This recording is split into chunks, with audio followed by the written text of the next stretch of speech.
시작. 바울은 아테네에서 그들을 기다리고 있는 동안에 온 도시가 우상으로 가득 차 있는 것을 보고 격분하였다. 그래서 바울은 회당에서는 유대 사람들과 이방 사람 예배자들과 더불어 토론을 벌였고, 또한 광장에서는 만나는 사람들과 날마다 토론하였다.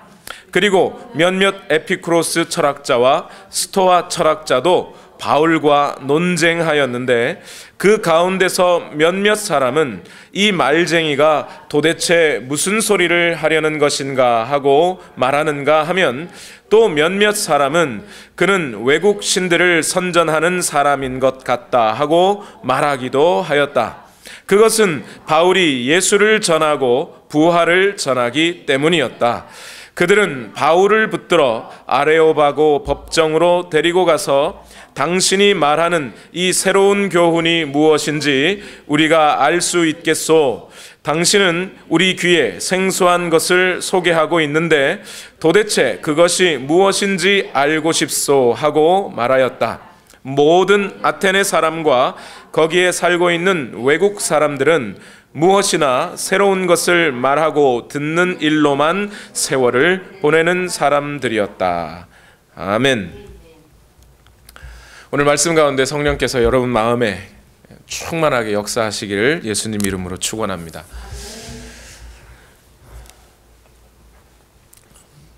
오늘 말씀이 중간에 조금 어려울 수 있습니다. 중간에 마음 같아서는 칠판을 놓고 막 써가면서 하고 싶지만 칠판 뒤에 잘 안 보이실 것 같아서 말로 잘 해보겠습니다. 기원전 490년이에요. 예수님이 오시기 전 약 500년 전쯤에 유럽의 동쪽의 큰 나라였던 그리스가 있고요, 아시아의 서쪽의 큰 나라였던 페르시아가 있었습니다. 이 페르시아란 나라가 점차 확장되면서 어디로까지 침략을 했냐면 유럽에까지 침략을 했어요. 그래서 이 그리스와 페르시아가 격돌을 벌였습니다. 큰 전쟁이 일어났는데 이 전투가 어디서 일어났냐면 마라톤이라고 하는 광야에서 일어났습니다. 벌써 뭔가 느낌이 오죠? 거기서 누가 이겨요? 그리스가 이겨요? 페르시아가 이겨요? 싸워서? 잘 모르시죠? 그리스가 이겼습니다. 그리스가 이기고, 그리스가 이겼다는 승전보를 들고 한 병사가, 제가 이름이 어려워가지고 적어왔는데 휘디피데스라는 병사가 그 승전보를 알리러 그리스 자기 고향으로 달려가죠. 달려간 거리가 몇 킬로미터 정도요? 40km 정도. 다 재봤더니 정확하게는 잘 모르겠는데 42.195km 정도가 되나 봐요. 이 병사가 그 승전보를 가지고 알려줬던 도시가 있어요. 도시가 어디죠? 아테네입니다. 그러니까 그리스라는 나라에, 물론 그리스는 그 당시에 오늘날의 국가, 나라라고 하는 것처럼 완전히 그 어떤 제도나 법률이 정비된 나라는 아니었어요. 그러니까 여러 도시 국가들, 뭐 우리가 알고 있는 어디죠? 스파르타라는 도시도 있고 아테네라는 도시도 있고, 이런 여러 도시 국가들이 연합한 연합체가 그리스였습니다. 그래서 페르시아와 이 그리스의 전쟁의 승전보를 전하러 아테네로 달려가죠. 그 아테네로 달려간 도시 이야기입니다. 오늘은 유명한 도시예요. 아주 큰 도시였고요. 이 바울이 아테네에 들어가면서 일어난 사건들이 오늘 사도행전 17장 16절에서부터 17장 끝까지 오늘 기록되어 있습니다. 그런데 이 아테네에서 있었던 이 사건들이 흔히 사도행전을 강해하시는 목사님들 가운데, 특히 부흥회를 인도하시는 목사님들이 흔히 오해하시는 경우들이 있어요. 뭐냐면 사도 바울이 그동안 다른 여러 도시들에서는 복음을 온전하게 잘 선포하다가, 예수 그리스도의 복음을 액면 그대로 딱 설교하다가 아테네에 가서는 거긴 철학자들도 많고 지식인들이 많다 보니까 좀 철학적인 언어로 복음을 약간 이렇게 언어를 좀 바꿔서 복음을 전했다. 그랬더니 열매가 많아요, 적어요? 열매가 적었다. 복음은 있는 그대로 전해야지 바울이 큰 실수를 했다, 여기서 아테네에서. 그렇게 말씀하시는 분들이 있습니다. 그런데 이건 조금 오늘 성경을 잘못 오해하고 있는 부분이에요. 성경은 열매를 맺는다라고 했을 때 결단코 회심한 사람들의 숫자가 많은 것을 열매를 맺는다고 말하지 않으셨어요. 성경은 사람의 숫자를 열매로 말하지 않습니다. 그리고 그 사람의 숫자로 열매를 따지자면 아테네가 결코 적은 수만 있었던 건 아니에요. 빌립보에, 지금 빌립보 거쳐서 데살로니가 거쳐서 베레아 거쳐서 지금 아테네까지 왔죠. 빌립보에서는 몇 명이 회심했어요, 여러분? 루디아, 간수, 그 다음에 여종 정도예요. 그것 따지면 빌립보와 비교하면 아테네는 그렇게 적은 수가 회심한 것도 아니에요. 오늘 나중에 살펴보시겠지만. 그리고 복음의 언어에 있어서도 지금 바울은 복음을, 십자가와 그 부활의 복음을 전하지 않은 게 아니에요. 아테네에서도 분명히 그 복음을 전했고요. 그리고 대신 이런 거죠. 초창기 바울이 설교를 잔뜩 할 동안에는, 그때는 처음 초창기 바울의 설교는 누가가 비교적 구체적으로 서술해 주지만 다른 도시로 가면 그 설교들이 거의 반복되거든요. 그러니까 그 설교들은 요약하거나 생략하는 경우들이 많았어요. 그러니까 아테네에서 복음을 전하지 않은 것이 아니에요. 대신 그동안 바울은 비록 유럽 땅에 들어왔지만 복음을 전할 때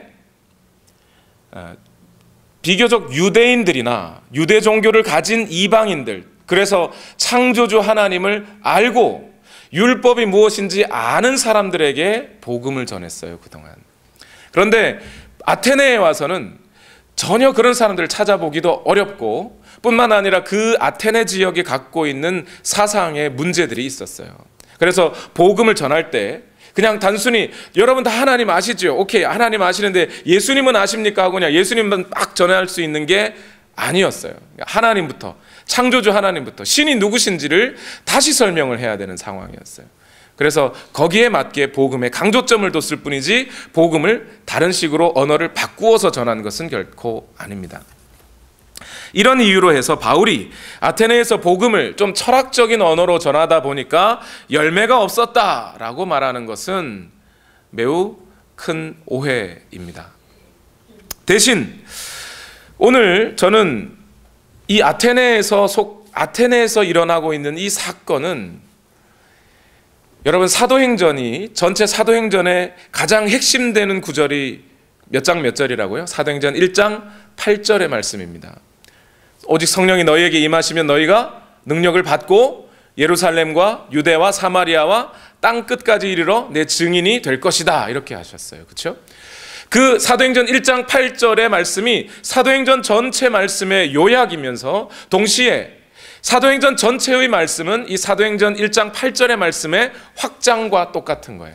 처음 예루살렘과 유대 땅에 복음이 증거되는 일을 위해, 예수 그리스도가 증언되는 일을 위해서 사용되었던 사도가 누구죠? 베드로와 요한이라는 사도입니다. 이제 유대 땅을 넘어서 사마리아와 땅 끝까지, 이방인의 땅에까지 이르러서 주의 복음이 증거되도록 사용되었던 사도가 바울이라는 사도예요. 그렇게 생각한다면요, 이제 이방인의 땅 중에 가장 대표적인 도시, 지금까지 빌립보도 갔고 데살로니가도 갔고, 데살로니가보다는 좀 작은 베레아라는 도시도 갔어요. 1차 전도 여행에 여러 가지 다른 도시들도 다녀왔습니다. 그런데 유럽 땅으로 들어와서 가장 크고 유명하고 화려하고 대표가 될 수 있는 도시, 빌립보보다 어쩌면 더 큰 문화적인 영향력을 가진 도시 아테네와 로마에 이르기까지 복음을 전했던 사람이 바울이에요. 그렇게 생각을 한다면 오늘 사도행전 전체의 기록 가운데 아테네에서 주의 복음을 증거한 바울의 이야기는 사도행전 전체의 핵심에 속하는 말입니다. 매우 중요한 부분이에요. 거기에서 복음을 증거하는 바울이 어떻게 세상의 한가운데에서 예수 그리스도를 외칠 수 있었는지에 대한 말씀이에요. 아테네에서 있었던 말씀은요. 특히 사도 바울이 다녔던 여러 전도 여행 중에 오늘 2차 전도 여행인데요. 2차 전도 여행 가운데서 지금 아테네라고 하는 가장 핵심적인 도시, 그리고 2차 전도 여행의 가장 절정 지역에 우리는 지금 와 있어요. 그런데 이 아테네에서 있었던 일들이 바울의 실수 때문에 복음의 열매가 적었다고 말할 수 있어요? 그럴 수 없습니다. 오늘 우리는 아테네에서 있었던 이 일들을 보면서 오늘 우리 자신이 그리스도인으로서 어떤 일들을 행해야 하며 무엇을 전해야 하고 어떻게 살아가야 하는지, 우리 마음에 과연 예수 그리스도가 어떤 분으로 존재하고 계신지에 대해서 철저하게 돌아봐야 돼요. 사람을 보며 세상을 볼 땐 저 이런 거 잘 못해요, 여러분. 그걸 기대하고 오늘 오신 거 아니죠, 그죠? 말씀을 기대하고 오셨을 거예요. 말씀 가운데 여러분 은혜가 있으시기를 바랍니다. 먼저 오늘 사도행전 17장 16절과 17절을 읽어보겠습니다. 다 같이 함께 봉독합니다. 시작. 바울은 아테네에서 그들을 기다리고 있는 동안에 온 도시가 우상으로 가득 차 있는 것을 보고 격분하였다. 그래서 바울은 회당에서는 유대 사람들과 이방 사람 예배자들과 더불어 토론을 벌였고, 또한 광장에서는 만나는 사람들과 날마다 토론하였다. 자, 여러분, 이 구절은요, 오늘 어쩌면 이 두 구절을 설명하는데 많은 시간을 제가 할애할 것 같습니다. 그런데 오늘 이 두 구절을 누가는 비교적 담담하게 있었던 사실 그대로를 쫓아서 누가의 목적에 맞게, 누가는 원래 있었던 행하고 보아졌던 사실들을 있는 그대로 서술하려는 게 누가복음과 사도행전의 목적이었어요. 그래서 누가는 있는 그대로 전합니다. 그런데 그 내용을 조금 더 우리가 눈을 열고 살펴보면 이 두 구절 속에, 사도행전 17장 16절과 17절 속에 들어있는 이 비장함을 우리는 읽어낼 수 있어야 할 것 같아요. 마치 다윗이 골리앗을 향하여 돌 하나 손에 들고 달려가는 것 같은 장면이에요. 여러분, 바울이 지금 아테네에 어떻게 오게 됐어요? 아테네에 지금 바울이 오고 싶어서 온 겁니까? 아테네가 어디 그 철학자들이 많이 살던 동네라는데 나도 한번 가보자 그러고 여행 온 거예요? 절대 그렇지가 않습니다. 바울이 선교 여행을 다녔다고 하지만 이름이 말이 좋아서 선교 여행이지요. 말이 좋아서 경치 좋은 곳을 다녔다고 하죠.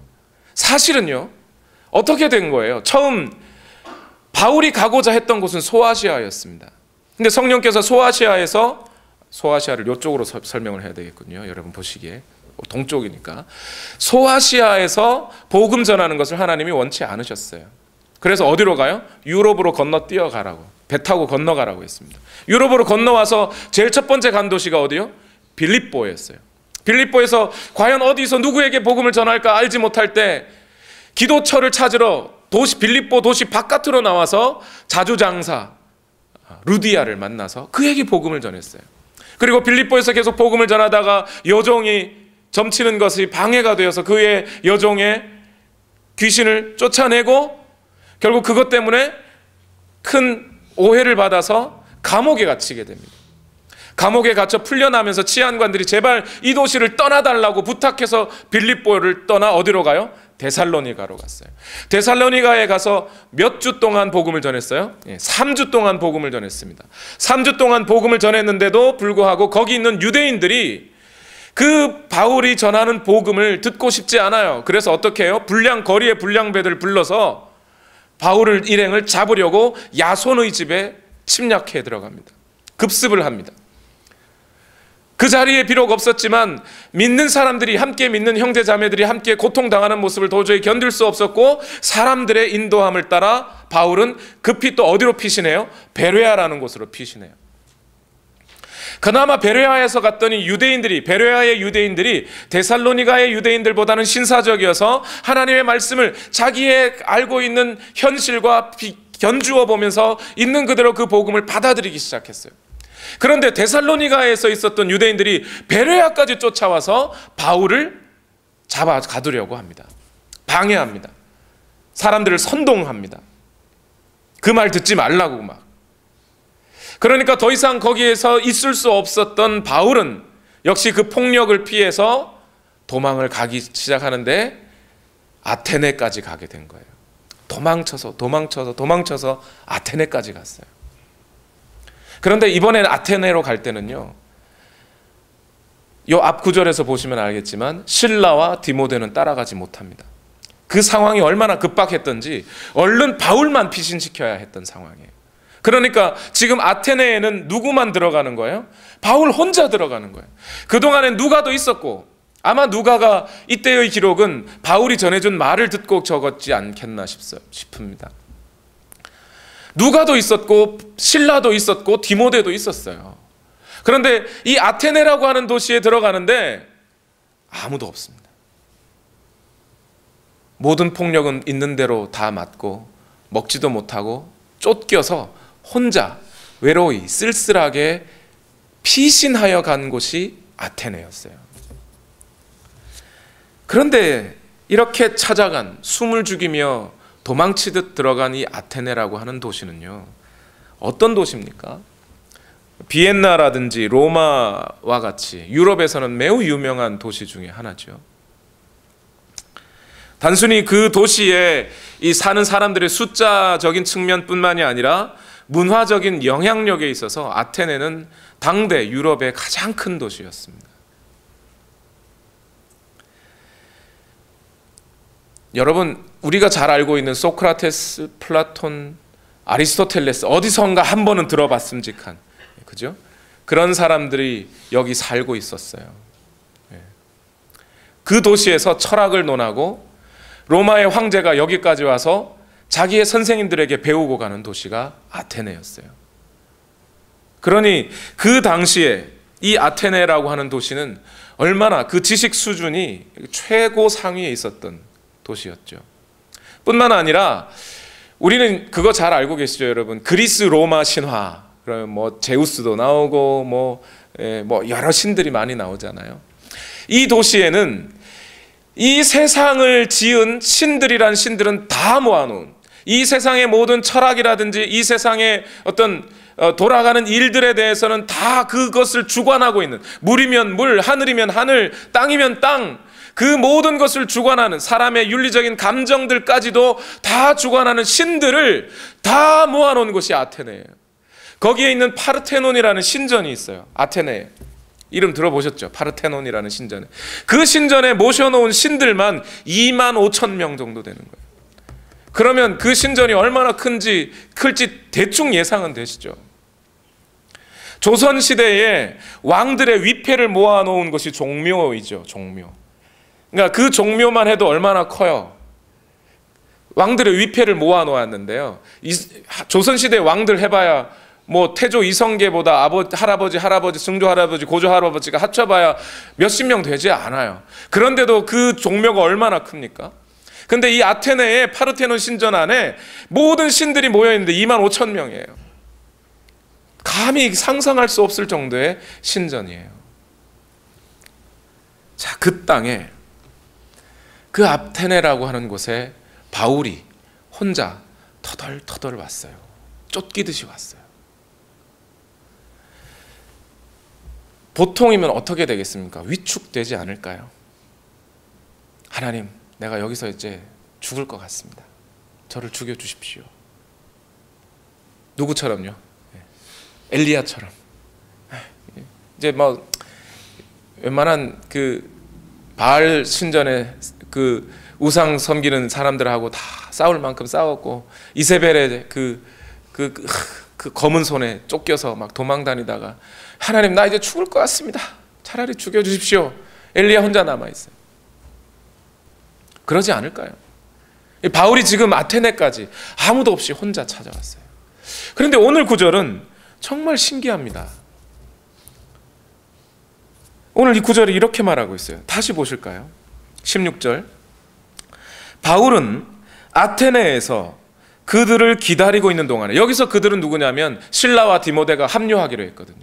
그 실라와 디모데를 얼른 돌아오기를 바라고 있는 동안에, 그동안에 온 도시가 우상으로 가득 차 있는 것을 보고 격분하였다.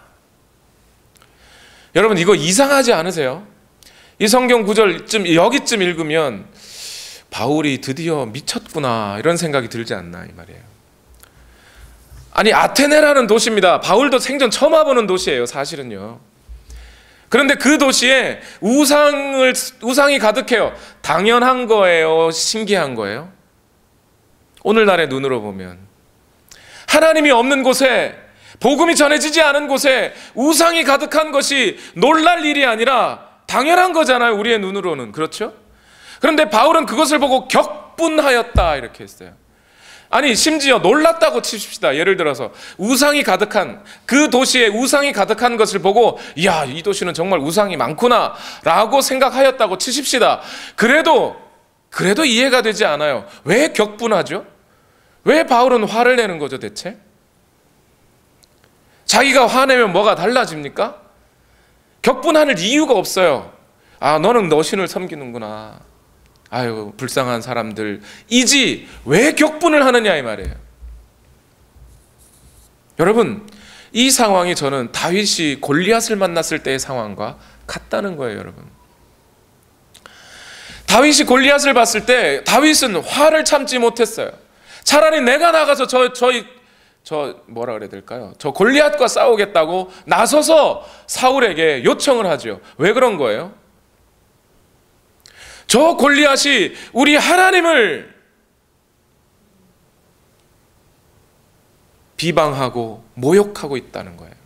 왜 하나님의 군대가 저 그냥 덩치만 큰 사람에게 쫄아 있냐 이 말이에요. 그것을 보고 격분하여 다윗이 물맷돌 들고 나가는 거예요. 여러분 아테네의 이 도시에 우상이 가득하였다라는 이 말 뜻이 뭐겠습니까 여러분? 단순히 파르테논 신전에 많은 신상들이 거기에 있었다는 것만이 우상이 가득했다는 뜻이겠어요? 아무리 거기에 우상이 가득한들 거기 사는 사람들이 그 우상을 아유 저건 그냥 돌이야 라고 생각하면 우상이 아니겠지요. 그런데 그 사람들의 마음에 그 우상을 신으로 여기고 받아들이고 있었다는 거예요. 그것이 이 도시에 우상이 가득하였다는 이유이고, 그것을 본 바울은, 하나님의 성령으로 충만한 바울은 그것을 보고 도저히 견딜 수가 없는 거죠. 왜요? 돌들은 그렇다 치고 나무는 그렇다 치고 너희 인간들은 하나님이 지으신 하나님의 백성들인데 너희가 어찌 하나님을 알지 못하고 도리어 우상을 섬기며 하나님을 모욕하는가? 성령이 충만한 바울은 그것을 보고 견딜 수가 없는 거예요. 이게 그리스도인이 갖는 가장 정상적인, 너무나 당연한 인격인 거죠. 이 말씀을 좀 더 이해하기 위해서 오늘 함께 마태복음 15장 16절에서 20절 말씀을 읽어보겠습니다. 다 같이 읽겠습니다. 시작. 예수께서 말씀하셨다. 너희도 아직 깨닫지 못하느냐? 입으로 들어가는 것은 무엇이든지 뱃속으로 들어가서 뒤로 나가는 줄 모르느냐? 그러나 입에서 나오는 것들은 마음에서 나오는데 그것들이 사람을 더럽힌다. 마음에서 악한 생각들이 나온다. 곧 살인과 간음과 음행과 도둑질과 거짓 증언과 비방이다.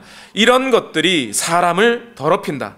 그러나 손을 씻지 않고서 먹는 것은 사람을 더럽히지 않는다. 여러분, 이 말씀이 예수님이 언제 하신 말씀인지 여러분 아시죠? 제자들이 손을 씻지 않고 먹으니까 바리새인들이 와서 왜 율법에는 손 씻고 밥 먹으라는데 니네 제자들은, 예수님 제자들은 왜 손 안 씻고 밥 먹습니까? 그랬더니 예수님이 그렇게 손 안 씻고 먹는 거, 그것이 사람을 더럽히지 않는다. 먹고 배로 들어가 뒤로 나오면 그만이다. 그러나 더 중요한 것은 너희의 마음에서 나오는 것, 마음으로부터 나오는 그것이 너희 자신을 더럽히는 것이다 하는 거예요. 본질이 어디에 있어요? 사람의 말과 마음 중에 뭐가 본질이라는 거예요? 마음이 본질이라는 겁니다. 그 마음으로부터 말과 행동과 삶이라고 하는 현상들이 흘러나온다는 거예요.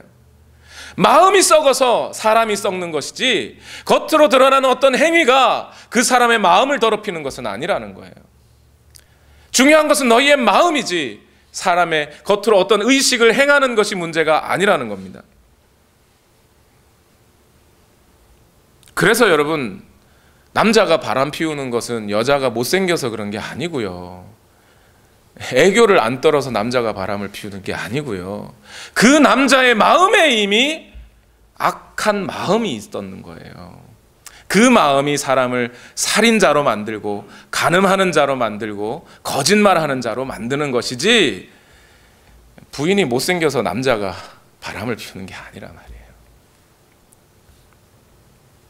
실제로 설문조사 해보면요, 바람난 사람들에게 설문조사 해보면 한 90% 정도가 이미 자기 배우자와 살면서 다른 남자, 다른 여자를 마음에 품고 있었다는 거예요. 그러고 갈라졌다는 것이죠. 어떻게 그것만으로 어떻게 바람 났는지 이혼하는지를 알 수 있겠습니까? 그렇죠? 결국 뭐예요? 문제는 마음에 있다는 겁니다. 그래서 잠언 4장 23절 말씀에 뭐라고 합니까? 다 같이 읽어볼까요? 시작. 그 무엇보다도 너는 내 마음을 지켜라. 그 마음이 바로 생명의 근원이기 때문이다. 마음이 근원이라는 거예요. 마음이 본질이라는 거예요. 그래서 그 마음으로부터 뭐가 나요? 잘못된 말이, 마음이 나쁘니까 그 마음으로부터 거짓말이, 모욕하는 말이, 간음하는 행동이, 살인하는 행동이 나온다는 거예요. 23절 그 다음에 있는 잠언 4장 24절 다 같이 읽어봅시다. 시작. 왜곡된 말을 내 입에서 없애버리고 속이는 말을 내 입술에서 멀리하여라. 23절 다음에 24절이 있는 거예요. 그러니까 내 입술의 말을 잘 하려면, 내 입술의 말을 깨끗하게 하려면 무엇부터 씻어야 돼요? 마음부터 씻어야 돼요. 근데 마음부터 씻으려니까 뭘로 씻어요? 그걸 피로 씻어요? 물로 씻어요? 뭘로 씻어요? 뭐 씻어? 뭘로 씻어요? 예수 그리스도의 보혈로 씻어야 되는 거예요. 예수 그리스도가 그 마음에 계셔야 말이, 좋은 말이 나오는 거고요. 예수 그리스도가 그 마음에 계셔야 그 삶이 살인자의 행동에서 살리는 자의 행동으로 바뀌는 거예요. 마음에 예수 그리스도가 계셔야 되는 거예요. 그러므로 제가 지금 여러분께 드리려고 하는 말은 뭔가 더 멀리 있는 얘기 같은데, 다시 오늘 본문으로 돌아오면요, 아테네라는 이 도시에 우상이 가득하였다라는 이 말은 단순히 우상이라고 하는 무슨 그 신주 딴지 같은 거 뭐 이런 게 많아서 우상이 가득한 게 아니라 그 사람들의 마음속에 우상이 가득하다 이 말이에요. 그런데 그 마음속에 우상이 가득한 도시를 보면서 지금 바울은 누구로 충만해요? 사도행전 1장 8절 말씀 또 기억하셔야죠. 바울은 성령으로 충만해요. 이 도시는 우상으로 충만하고, 이 도시의 사람들은 헛것일 뿐인, 실체가 아닌, 진짜 신이 아닌 우상들로 그 사람들의 마음에 가득한데, 바울의 마음에는 진짜 하나님이신, 실제로 존재하고 계시고 살아계신 하나님이 충만하단 말이에요. 그러니 바울이 혼자 이 아테네를 찾아간 것은 다윗이 골리앗을 만난 것과 똑같아요. 다윗이 그 손에 물맷돌을 들었듯이 바울은 그 마음에 예수 그리스도를 모시고 계신 거예요.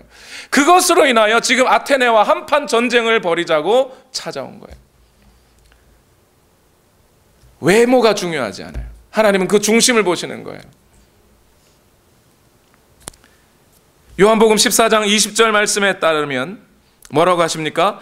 그날에 너희는 내가 내 아버지 안에 있고 너희가 내 안에 있으며 또 내가 너희 안에 있음을 알게 될 것이다. 히브리서 8장 10절 말씀에 또 주님께서 말씀하신다. 그날 뒤에 내가 이스라엘 집과 맺을 언약은 이것이니 나는 내 율법을 그들의 생각에 넣어주고 그들의 마음에다가 새겨주겠다. 그리하여 나는 그들의 하나님이 되고 그들은 내 백성이 될 것이다. 바울의 마음에 이 하나님이 충만하니까 바울은 하나님의 백성인 거예요. 그런데 이 아테네에는 우상으로 가득한 사람들만 있어요. 그 마음에 우상이 충만해요. 그러니까 바울과 아테네의 싸움은 참 하나님과 우상의 전쟁이 되는 거예요. 다윗과 골리앗의 전쟁이 되는 겁니다.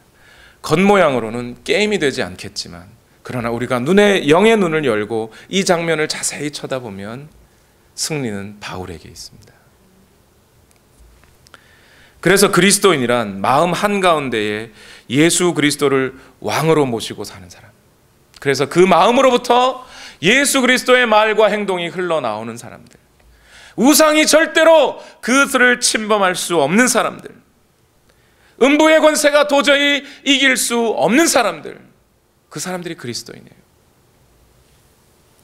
그러니까 바울은 이 성령 충만한 눈으로 보니 하나님의 피조물인, 하나님의 모양으로 지어진 사람들이 어떻게 하나님을 섬기지 아니하고 우상을 섬길 수 있느냐 격분하는 거예요.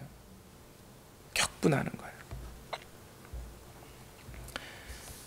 세미나리의 한 전도사님이 졸업하면서요, 그 전도사님 이야기 듣고 깜짝 놀랐는데, 세미나리, 사우스웨스턴 세미나리가, 저는 이제 졸업을 공부를 좀 중단하고 난 다음에 그 전도사님에 대한 이야기를 들었는데, 지금은 그 전도사님 이야기를 소식을 못 듣고 있어요. 아마 그분은 이 구절을 읽었던 것 같아요. 잘은 모르지만. 그 전도사님, 왜 그 베이스 기타 잘 친다는 전도사님, 그 전도사님이 세미나리를 졸업하면서요, 여기 MDB를 졸업하면서 아내하고 2살 배기 아들하고 자기 집에 가지고 있는 모든 가재 도구를 다 전 재산을 털어서 탈탈 털어서 차에 실었더니 꽉 차더랍니다. 얼마나 재산이 없었겠어요. 그렇게 차 하나 몰고요, 은행 어카운트 돈 한 푼 없이 뉴욕으로 갔습니다. 뉴욕에 아는 사람도 없고 연고지도 없어요. 거기 그냥 그렇게 가서 복음 전하겠다고 그냥 간 거예요.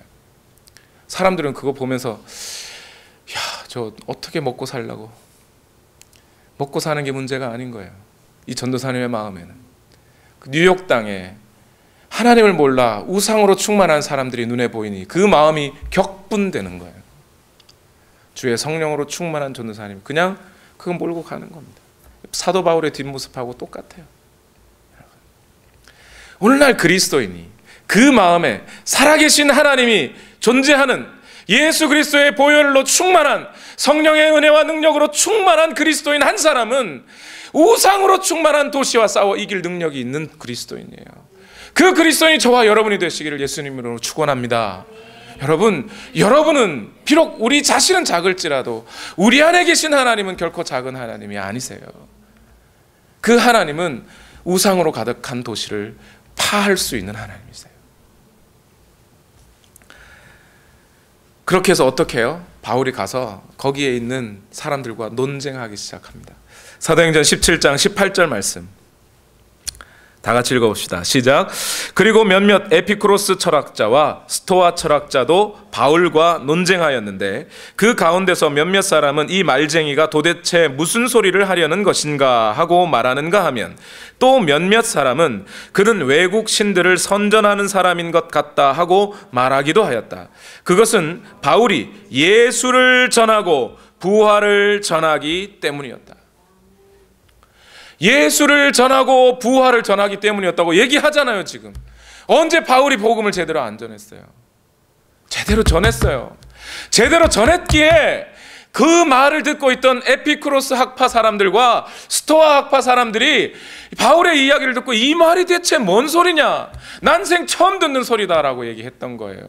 바울이 그 사람들이 알아듣는 언어로, 그 사람들이 들을 만한 언어로 적당하게 복음을 얼버무려서 비빔밥 만들어서 전했다면요, 그 사람들이 아, 그런 말도 있구나 하고 돌아섰을지 모르는데, 이거 생전 처음 들어보는 이야기다라고 했던 것은 바울이 복음을 제대로 전했기 때문에 그래요.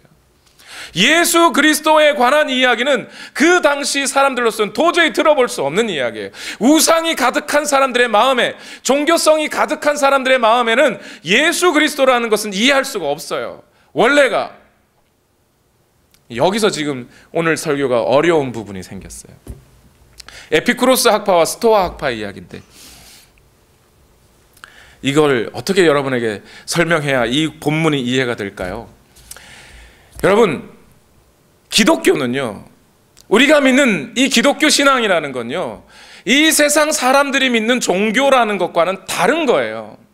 이 세상의 종교는 그것이 불교였든 또는 천주교였든 그것이 힌두교였든 이슬람교였든 어찌되었건 간에 그들이 신을 가지고 있고 그들이 뭐 의식을 행하고 있고 금식도 하고 뭐 주의를 지키고 안식일을 지키고 뭐 어쩌고 저쩌고 다 한다 해도요, 그 본질을 따져보면 우리가 믿는 기독교와는 전혀 다른 모습이에요. 그 대표적으로 하나님이 없는 사람들, 그 마음에 우상이 가득한 사람들이 갖고 있는 주된 특징이 이 에피쿠로스와 스토아 학파들에게서 등장합니다. 이 에피쿠로스와 스토아 학파를 좀 짬뽕시키면 불교가 돼요, 여러분. 무슨 얘기냐면요, 에피쿠로스 학파는 어떤 사람들이냐면 이 세상의 모든 자연물들 가운데 신의 정령이 깃들었다고 믿는 사람들이에요. 우리는 뭐라고 믿죠? 이 세상의 모든 자연 만물은 하나님이 만드신 거예요. 그죠? 거기에 무슨 하나님의 영이 더 존재하는 게 아니에요. 그런데 에피쿠로스 학파 사람들은 이 모든 만물 가운데 신의 영이, 정령이 깃들었다고 믿습니다. 그리고 그렇기 때문에 어떻게 해요? 이 사람들은 자연 친화적이에요. 이 세상의 자연들과 같이 벗을 삼고 살아야 신을 경험할 수 있다고 생각해요. 그리고 이 자연들을 경험하려면 어떻게 해야 돼요? 이 자연 속에 있는 모든 신들을 다 경험하려면 뭐에 관심을 기울여야 됩니까? 이성을 사용해야 돼요? 감각을 사용해야 돼요? 생각해 보세요, 여러분. 자연의 저 하늘을 바라보고 소리를 듣고 물을 만져보고, 그래서 그 속에 깃들어 있는 신들을 경험하려면 이성이 중요해요? 감각이 중요해요? 감각이 중요하죠. 그죠? 감각으로 경험되는 모든 것이 중요합니다. 그 감각들이 고통이 있으면 될까요? 안 될까요? 안 되겠죠. 고통 없이 살아야 그 신들을 다 경험할 수 있을 거 아니에요. 그죠? 그러니까 고통이 많은 삶은 좋은 삶이 아니에요. 그래서 뭘 추구하게 돼요? 감각적인 쾌락을 추구하게 됩니다. 에피쿠로스 학파를 쾌락주의라고 말하는 이유가 여기 있어요. 뿐만 아니라 그 감각적으로 짜릿한 경험들이 생기면 나는 신을 경험했다고 믿어요, 이 사람들은. 그래서 좀 더 그 짜릿한 경험들을 추구하고 살아가요. 그래서 대표적으로 이 에피쿠로스 학파를 대표하는 이 사람들이 믿는 신 중에 대표적인 신이 바카스예요. 바카스가 뭔지 아시겠어요? 바카스는 술의 신입니다. 술의 신. 여러분, 저 가게에서 파는 바카스 드셔도 돼요. 괜찮아요.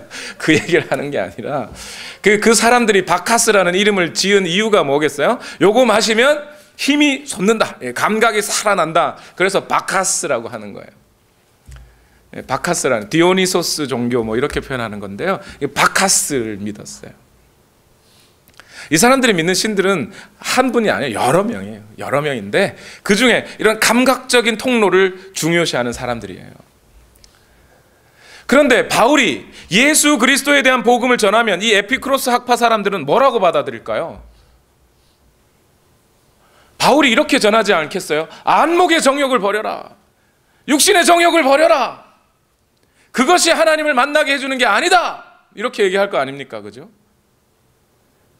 바울은 도리어 그 안목을 쫓고 육신의 소욕을 쫓아다니는 삶을 죄라고 알려줬을 거예요.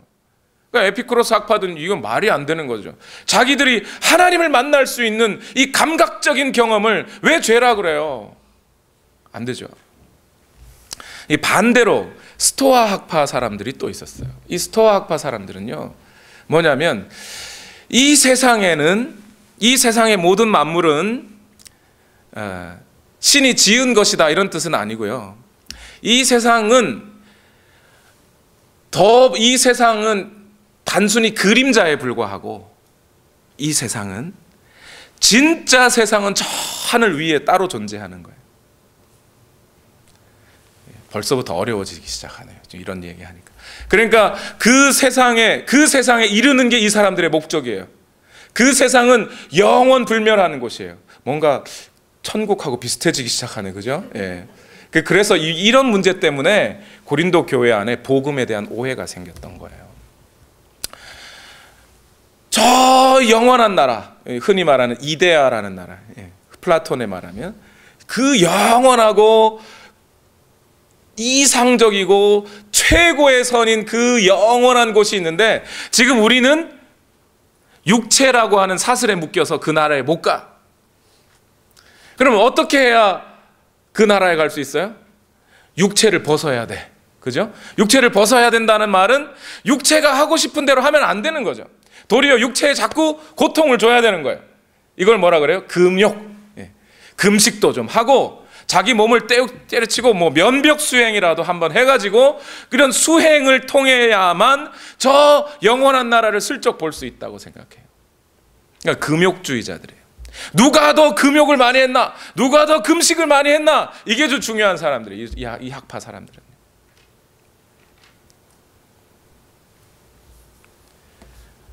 그런데 바울이 전하는 복음은 뭐예요? 이 스토아 학파 사람들은 그런 금욕을 통해서 저 영원한 나라, 저 이데아 세계에 도달하고 싶은 거죠. 근데 바울은 그렇게 전하지 않아요. 하나님이 직접 이 땅에 오셨다. 저 영원한 어떤 다른 그런 니네가 생각하는 저 이데아의 나라는 존재하지 않아. 여기로 오셨다니까. 여기로. 너와 내가 살고 있는 바로 이 땅으로 예수 그리스도가 육체를 입고 저 땅에 오셨다니까. 왜? 너를 구원해 주려고. 육체를 친다고, 육체에다 채찍을 때린다고 그것이 우리를 회복시켜 주거나 우리를 자유롭게 해주는 게 아니야. 너 대신 매를 맞으신 예수 그리스도를 마음에 받아들여야 돼. 그래야 진정한 자유를 누리고 진짜 천국에 이를 수 있게 되는 거야 라고 가르쳐 준 거예요. 그러니 에피쿠로스 학파 사람들에게도 이 말이 이해가 안 되고 스토아 학파 사람들에게도 이 말이 이해가 안 돼. 처음 듣는 얘기인 거예요, 둘 다. 그런데 여러분, 저는 오늘 이 본문을 연구하면서 오늘날 한국 기독교 안에 이 하나님이 없는 우상 섬기는 사람들이 갖고 있을 만한 이 에피쿠로스 학파나 스토아 학파 사람들이 가질 것 같은 그런 믿음이 우리 안에 있다는 것을 발견했어요. 그런 식으로 성도들을 몰아붙이고 있는 목회자들, 부흥사들이 있다는 걸 발견했어요. 그 마음에 예수 그리스도가 있으면 혹하지 않아도 될 텐데 말이죠. 오늘날 이단들이나 사이비 종교들이 이런 것들도 이용해요. 뭐죠? 어느 집회 갔더니 훅 불었더니 뒤로 넘어갔어요. 뭐죠?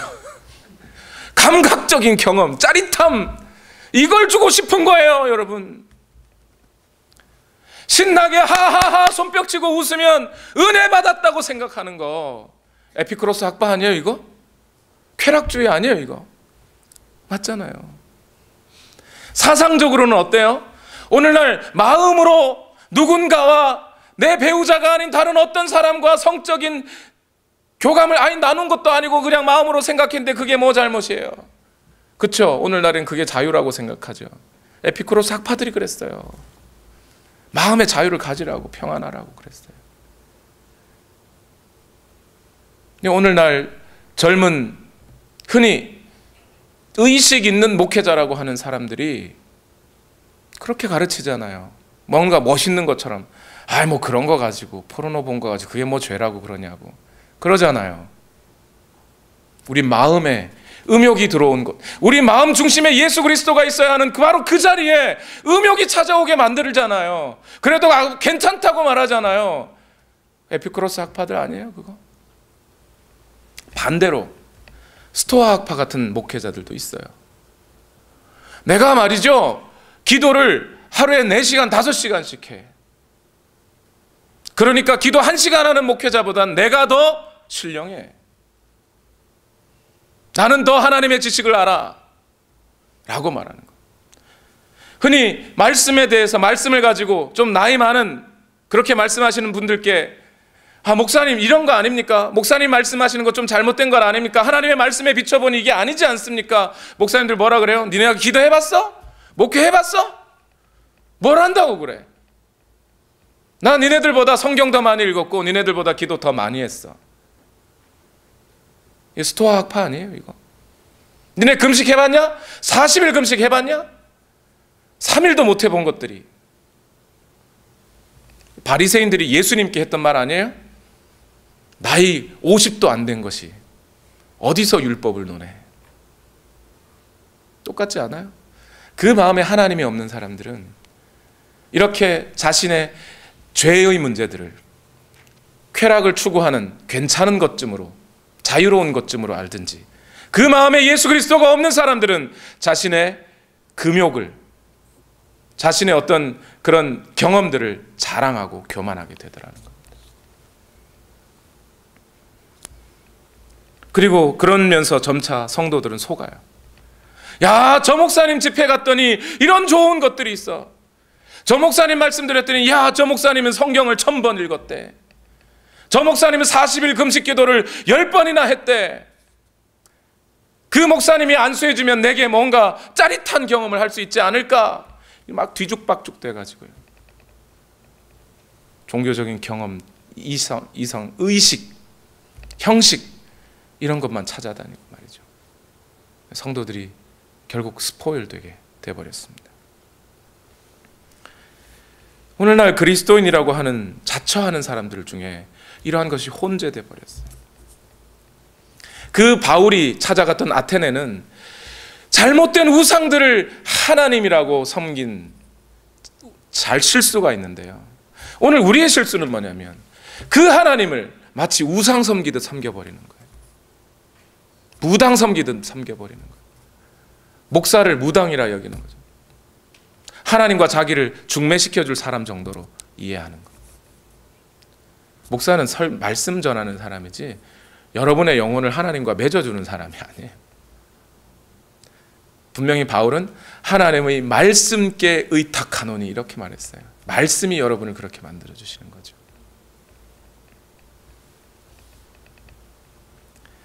오늘 우리의 생각을 여기 이 본문을 통해서 좀 걸러냈으면 좋겠어요. 이어서 사도행전 17장 19절에서 21절 말씀을 읽어보겠습니다. 시작. 그들은 바울을 붙들어 아레오바고 법정으로 데리고 가서 당신이 말하는 이 새로운 교훈이 무엇인지 우리가 알 수 있겠소? 당신은 우리 귀에 생소한 것을 소개하고 있는데 도대체 그것이 무엇인지 알고 싶소? 하고 말하였다. 모든 아테네 사람과 거기에 살고 있는 외국 사람들은 무엇이나 새로운 것을 말하고 듣는 일로만 세월을 보내는 사람들이었다. 안타까운 거예요. 왜 안타까워요? 바울은 지금 하나님의 말씀, 절대자의 말씀, 절대 진리를 선포하고 있는데 이 듣는 사람들은 그 말씀을 그냥 새로운 말씀이라고 알고 있어요.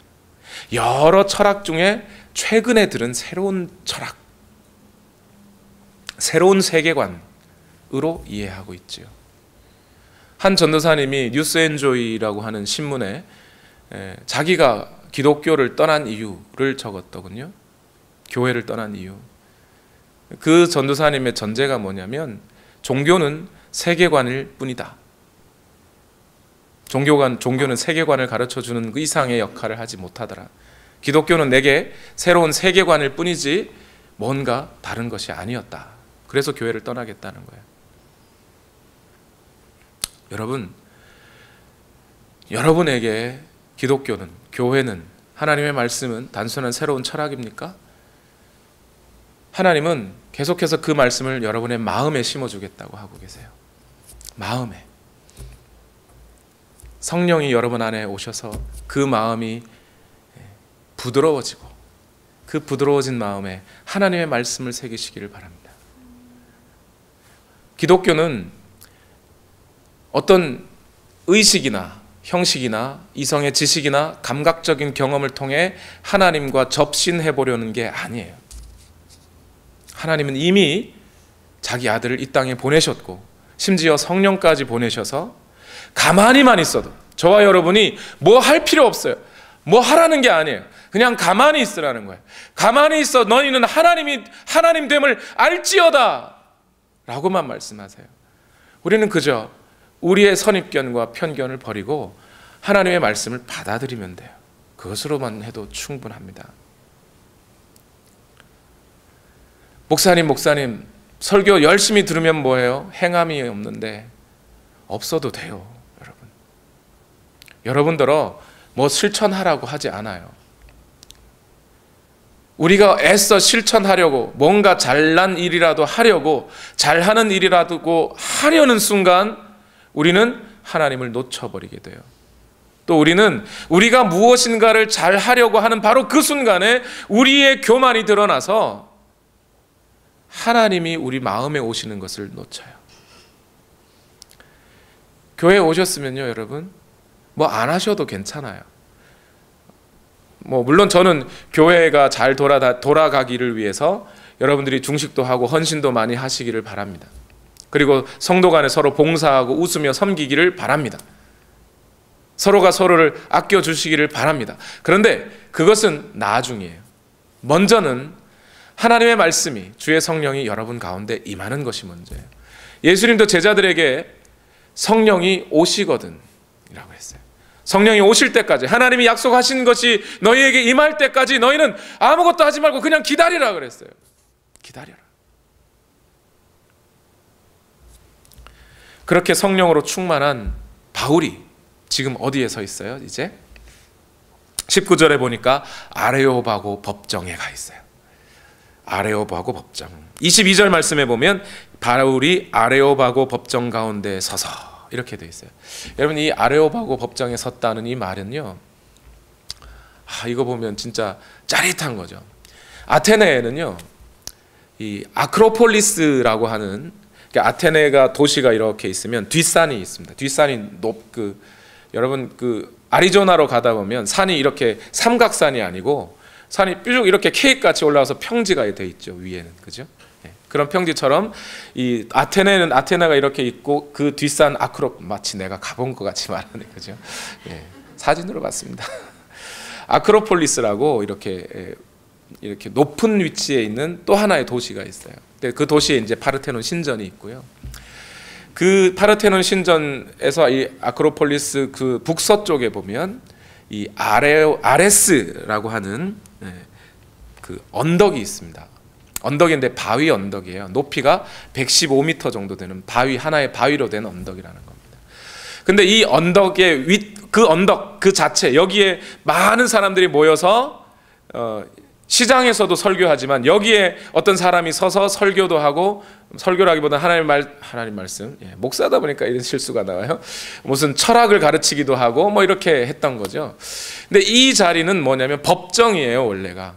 그러니까 그래서 아레오바고 법정이라고 하는 것은 그 위치를 아레오바고 법정이라고 하기도 하고, 거기에 모여서 사람이 잘했냐 못했냐 범죄자를 판단하는 것도 아레오바고라고 말을 하기도 해요.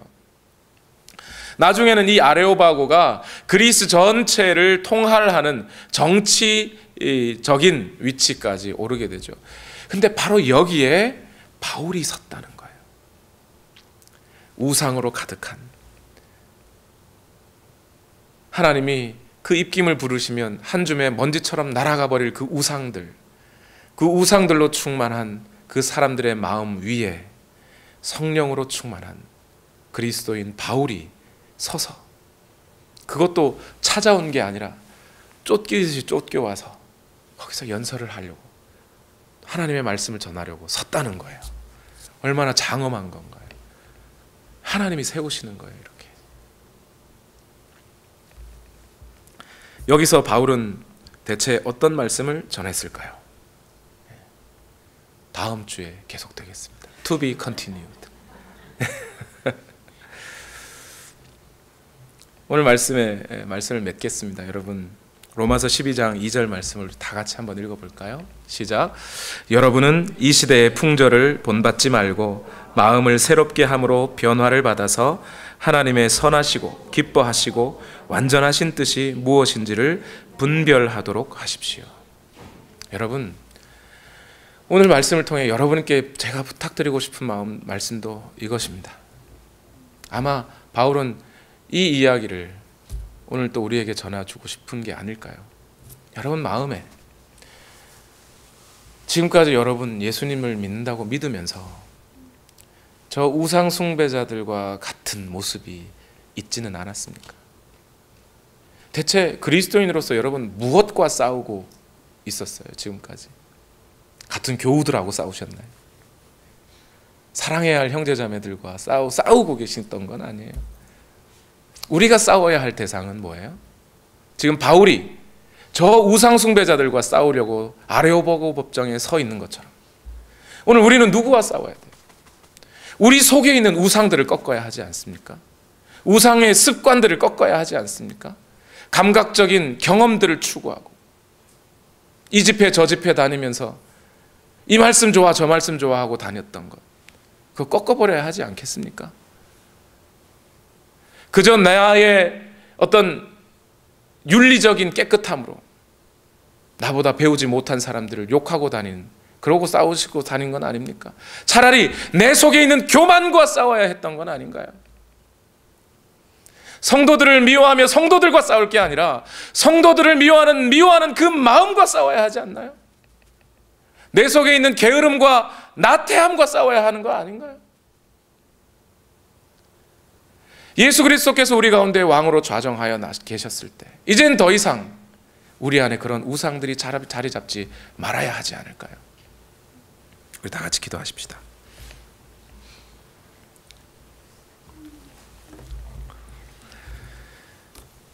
여러분 안에 와 계신 예수님 어떤 분인가요? 모든 존귀와 영광과 능력을 받으시기에 합당하신 하나님이십니까? 여러분 안에 와 계신 그 성령님이 어떤 하나님이신가요? 그 성령께서는 여러분에게 고작 감각적인 경험을 주시는 분이십니까? 그 성령께서는 고작 육체의 경건을 자랑하려고 오신 분이십니까? 내가 금식을 더 많이 했다고? 내가 기도를 더 많이 했다고? 내가 너를 더 사랑한다고 자랑하게 하시는 하나님이십니까? 오늘 우리 하나님은 그런 하나님이 아니십니다. 오늘 나로 하여금 내 입술을 벌려 그 위대하신 하나님을 찬양하게 하시는 하나님, 내 마음속에서부터 원수 같은 미움이 떠나가게 하시는 하나님, 사랑과 정의를 이 땅 가운데 선포하게 하시는 하나님, 그 하나님이 우리의 하나님이십니다. 우리 시간 다 같이 우리 찬송을 하나님께 올려드립시다. 모든 영광과 존귀와 능력을 주님 홀로 받으소서. 우리 찬양을 하나님께 올려드립니다. 모든 영광과 존귀와 능력 받으소서, 받으소서. 영광과 존귀와 능력 받으소서, 받으소서. 우리는 그 말씀 앞에 엎드려야 합니다. 주님만이 영광을 받으셔야 합니다. 주님만이 찬송을 받으셔야 합니다. 하나님, 모든 영광과 존귀와 능력 받으소서, 받으소서. 영광과 이 땅에 주님을 선포하지 않는 그 땅에 하나님을 선포하십시오. 그 주님이 오늘 저와 여러분 안에 가득 차 있습니다.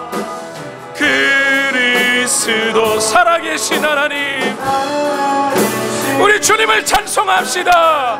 모든 영광과 존귀와 능력을 받으소서. 능력 받으소서, 받으소서. 영광과 존귀와 능력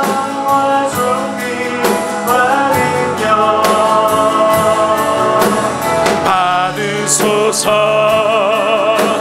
받으소서.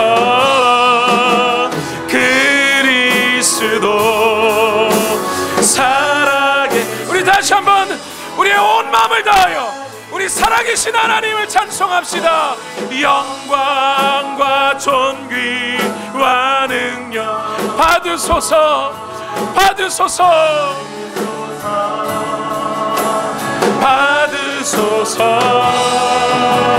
영광과 존귀와 능력 받으소서, 받으소서. 그리스도